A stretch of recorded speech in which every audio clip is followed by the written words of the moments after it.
Hey there, friend. I truly appreciate you taking a moment to watch this video. And if you choose to subscribe to my channel, that would mean the world to me. Now, let's begin. In the serene town of Amarillo, Texas, life moved slowly, and that suited me just fine. My name is Daniel Mercer. I'm 42, and I run a successful antique shop that's grown steadily over the past 2 decades. My specialty? Civil War-era collectibles. Old pistols, tattered correspondence, relics soaked in history. Business had been good to me. Within the collector community, I had a strong reputation, someone known for integrity and depth of knowledge. But somewhere along the way, I failed to see that my own household had begun to mirror the very fakes I worked hard to keep off my shelves. Camille came into my life when I was 24. She had flame-red hair and a laugh so sharp and playful, it made every man in the room feel like he was in on the joke, and none of them minded. I fell completely. We were married inside of a year. I had just inherited a modest house from my grandfather, and the antique store was still in its infancy. My father, practical to the core, had warned me, "Protect what's yours before you give someone everything." So, reluctantly, we signed a prenuptial agreement. Camille wasn't thrilled, but she agreed. We spent 17 years together, built a life, had a daughter, Elena. She became my entire world. Camille worked cosmetics at a luxury department store, eventually working her way up through connections with influencers and wealthy clients. We had our routines: pancakes on Sunday mornings, summer barbecues, camping trips in Palo Duro Canyon. Life was steady, comfortable. But somewhere between year 10 and 17, things began to shift. It was subtle at first. I barely noticed the new lipsticks, the trips to Dallas or Houston for girl time, or the designer dresses that hung untouched in her closet. I thought she was simply evolving, growing into confidence. She told me she handled influencer outreach now. Some nights, she came home smelling of red wine and a floral scent I didn't recognize. Other nights, she said almost nothing. Even Elena seemed to be changing. The cheerful kid who once loved antique fairs and could name Civil War artifacts without hesitation now scoffed at them, calling everything junk. I assumed it was just teenage angst. Then the red flags became harder to ignore. Messages from someone labeled only D began appearing on Camille's phone. Always during dinner, always met with a quick flick of her wrist to hide the screen. Hotel receipts emerged, not matching the cities she claimed to visit. I wasn't paranoid. I was disturbed. I couldn't rest. So I started investigating. What I uncovered tore me apart. There were hundreds of messages, all with a man named Derek Moore, a real estate agent out of Dallas. Apparently, they had history. College sweethearts who had never really let go. According to their conversations, he was her true love. I was just a placeholder. She said she settled when she married me. But the affair itself wasn't what shattered me. The real devastation came when I read a single message thread. "What if Elena's yours?" she asked him. And his response, "It's crossed my mind more than once." My heart stopped. Elena had been born exactly 9 months after our wedding. Camille once told me she had a final closure weekend with Derek right before we met. I didn't confront her, not immediately. I quietly ordered a DNA test, filed all the necessary legal paperwork. I swabbed Elena one night while she slept. The wait was excruciating. When the envelope finally arrived, it confirmed my darkest suspicion. I wasn't Elena's biological father. I stared at the document in silence. Memories flashed by, teaching her to ride her bike, helping her with school projects, hearing her call me hero. All of it suddenly felt distant, stained. Still, I kept my composure. I didn't lash out. I started planning. My first call was to Jeff Hamilton, the attorney who had helped draft our prenup. I laid everything on the table: the messages, the affair, the DNA results. I asked whether I was still protected. He nodded. "The store and your home are secured. The lake property? That's considered joint." I told him she could have it. I just wanted a clean exit. But it wasn't just about escaping. I wanted resolution, silent, deliberate, and final. I showed no anger, not a single tear. For 2 months I played my part. I smiled when Camille walked in, acted indifferent when Elena barely acknowledged me. I listened through walls, and I plotted. I began by separating the finances. I opened a personal account and moved half of our shared funds, after providing formal notice through Jeff. Everything was lawful, every dollar documented. I tracked Camille's spending, the boutique purchases, high-end hotel stays, spa visits masquerading as girl time that were really trysts with Derek. Then I secured my assets. With a comprehensive catalog of my collection, I quietly transferred the most valuable items, a pair of Civil War sabers, rare Confederate currency, antique saddlebags, to a private storage facility registered under my LLC, legally out of reach. I brought in Marcus, my longtime accountant. Dan, he said, sliding a thick spreadsheet across his desk, she spent nearly $30K in the past 2 years on things you had no part in. I scanned it. Romantic dinners, lavish spas, hotel rooms north of $800 per night. The betrayal wasn't just emotional, it was financial. Camille didn't love me. She loved what I provided: security, comfort, image, as long as it suited her. Once every piece was in place, I made my move. Camille was served the divorce papers at work, on a Monday morning, right at her cosmetics counter where she relished the attention. Let her enjoy a new kind of spotlight. That evening, I was waiting at the kitchen table. In front of me, the text transcripts, the paternity test, financial records, all lined up like evidence at a trial. She stepped in, froze. Her lipstick was smeared, her eyes fiery. "What is this?" she demanded. I gestured at the papers. "The truth. Long overdue." Her eyes scanned Derek's name. Her own words stared back at her. Dan's stability. Your excitement. Then came the test results. Cold, unarguable. Her voice rose. "You went behind my back?" "No," I said flatly. "I did it all by the book. You just never thought I'd uncover the truth. That was your mistake." Her knees buckled, and she sat down, pale. "Dan, this isn't what it looks like. It wasn't supposed to happen like this." I let out a short, bitter laugh. 2 years of lies, of hotel rooms and whispered promises. That's not an accident. It's a choice, one you kept making. She looked away, the shame starting to crack through. "And Elena?" I asked, my voice low. "You were never going to tell me, were you?" Her jaw clenched. "She's still your daughter, where it really counts." "No," I whispered. "She was until you made sure she wasn't." Just then, the front door opened. Elena stepped inside, tossed her backpack to the floor. I froze the moment my eyes landed on the paperwork. "What's going on?" Camille rose from her seat abruptly. "It's nothing, sweetheart," she said, too quickly to sound convincing. "Elena," I said evenly, "why don't you ask your mom who Derek is? Ask her why his name shows up in those messages I printed." Elena's expression shifted instantly, suspicion hardening into accusation. "Were you digging through her stuff again?" I stood firm. "Just ask her. Ask her why she hid the truth about the man you think is your father." She turned to Camille, then looked down at the pile of documents. Her eyes narrowed. "What am I looking at?" she asked, her voice flat. Camille paused. Not long, but long enough. "You lied," Elena said, voice trembling. "You told me Dad was—" "I'm not your biological father," I cut in, emotionless, "and your mother's hidden that from you your entire life." Tears brimmed in Elena's eyes, but she didn't cry. Instead, she grabbed the papers and bolted upstairs. The sound of her door slamming echoed like a final verdict. Camille sank into the nearest chair, looking utterly defeated.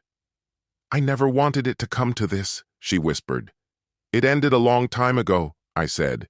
"You just never noticed the countdown." That night, I moved into the guest room. I didn't speak to either of them. 2 weeks later, they packed up and left for Dallas, straight into Derek's arms.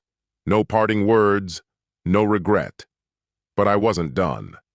The next chapter was about exposure. I began compiling evidence, statements from friends, co-workers, even former associates of Camille. Turns out no one was shocked. I dug up financials, archived messages, and officially filed for paternity fraud. I invoked our prenuptial agreement and demanded full asset protection. Her lawyer called it defamation. But I wasn't spreading lies. I was revealing truths. I didn't want to ruin her. I wanted the world to see her clearly. The best part? She never saw it coming. Once they were gone, the silence didn't feel empty. It felt pure, like the house itself had exhaled. I slept soundly, worked harder, ate like I meant it. Healing hadn't arrived yet, but something stronger had. Because revenge isn't about rage, it's about restoring balance, and I wouldn't feel whole until Camille experienced the weight of everything she took from me. Jeff and I meticulously built the legal case. I filed a suit for parental fraud, knowing it would force Derek into the spotlight, his name publicly tied to Elena's paternity. That mattered. Men like Derek, charming, careless real estate guys, loathe real attention. Camille stalled. Her lawyer pushed for a quiet settlement. We refused. 3 weeks in, the confrontation happened. I had just left a mediation session when I spotted him. Derek leaning against Camille's Lexus like he was posing for a photo shoot. Polished shoes, gelled hair, that arrogant smirk that wrecked a home. "Dan," he called out like we were old pals. "Got a second?" I kept walking. He trailed me. "Hey, I just wanted to say I'm sorry," he said. "I didn't know about Elena until—" I turned on him. "You had an affair with my wife for 2 years," I said, my voice like ice. "You stood by while I raised your daughter, and now you think sorry covers that?" His mouth opened, but I didn't let him speak. I shoved him hard against the brick wall, sharp, fast, controlled. Not enough for jail, just enough to make him remember. "You're lucky I still believe in law," I told him. "You stole something from me that can't be returned. Don't expect forgiveness, expect space." He blinked, stunned. "Stay out of Amarillo. Stay away from my life. Next time we won't talk." I walked off. He didn't follow.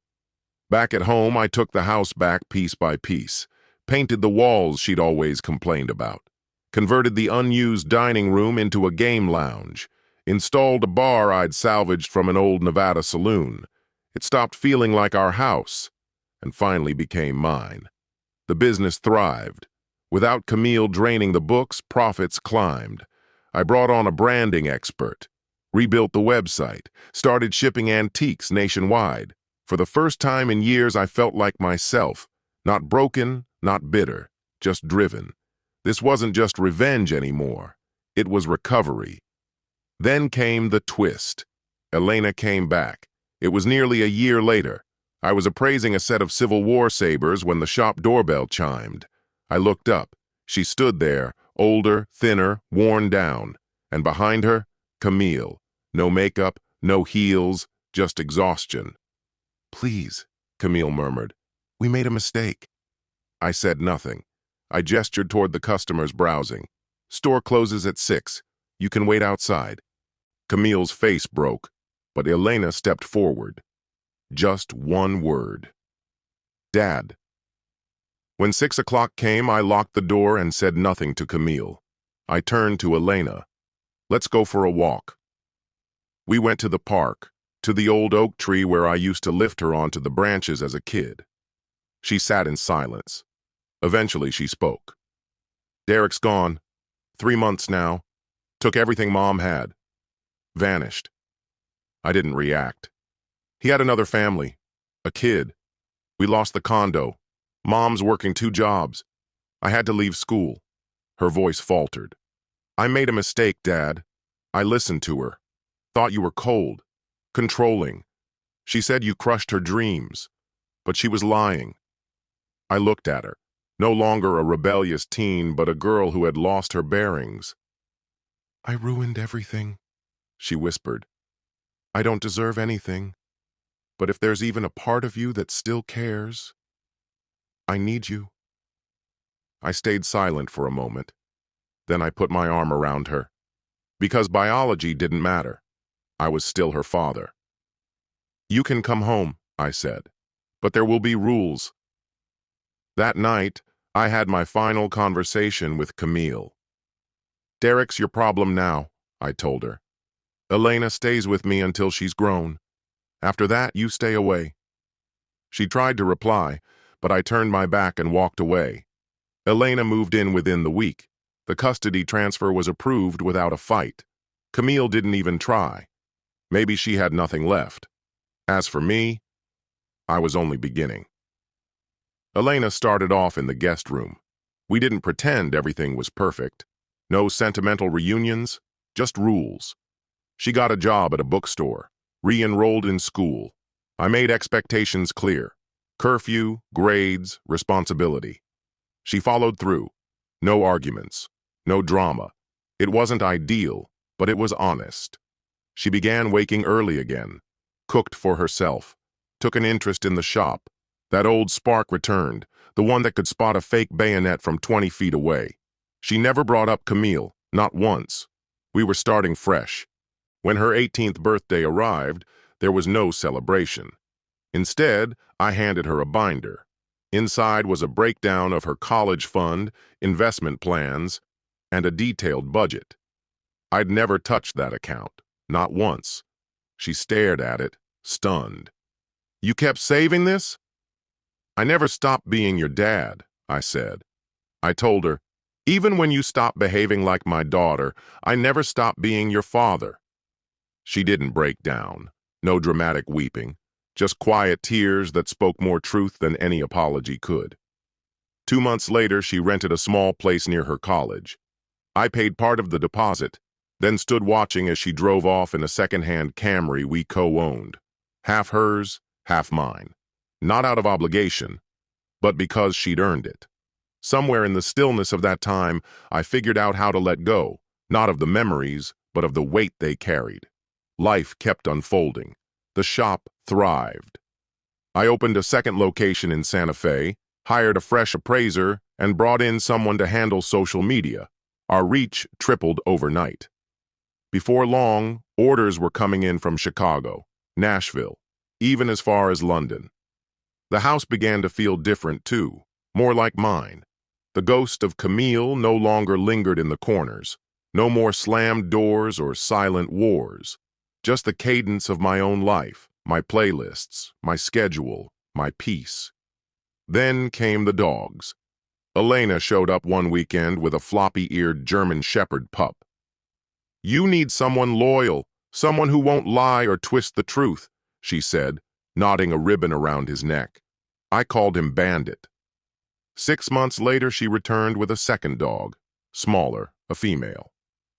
Bandit needs a partner, she grinned, like you and Uncle Nate used to be. I named her Scout. Their presence brought a different kind of noise, warm, honest, healing. They barked when someone came to the door. They curled up near me as I examined old currency and vintage coins. And one afternoon, walking past a mirror, I didn't see a broken man. I saw someone who had made it through. But there was one more chapter to write. Her name was Harper.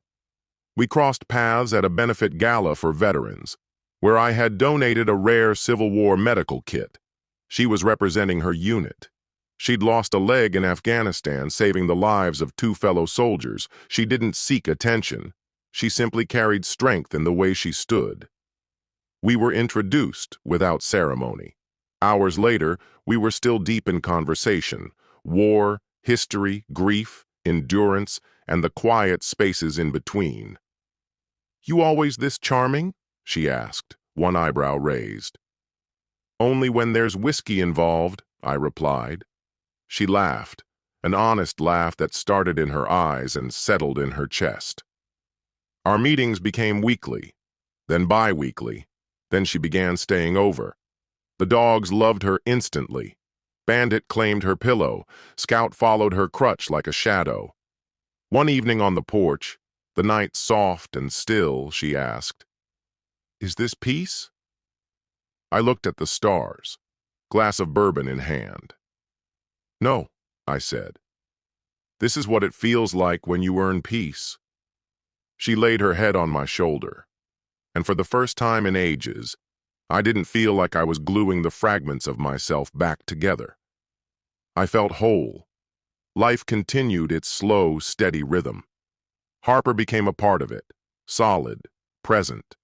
She wasn't chaotic like Camille had been. She didn't demand space. She created it. There was no need to rush. People who've been through real wars, emotional or physical, don't expect fireworks. They know peace is something you battle for. Our evenings were unhurried and quiet. Her prosthetic resting on the porch rail. Bandit beside her. Scout nestled next to me. The silence didn't feel empty anymore. It felt earned. She didn't help me forget. She reminded me I'd survived. And in that silence, I realized something. I wasn't going to let Camille's betrayals dictate how my story ended. So I rewrote it, not out of spite, but for me. Eventually, the lawsuit fell apart. Not because Camille was innocent, but because there was nothing left to take.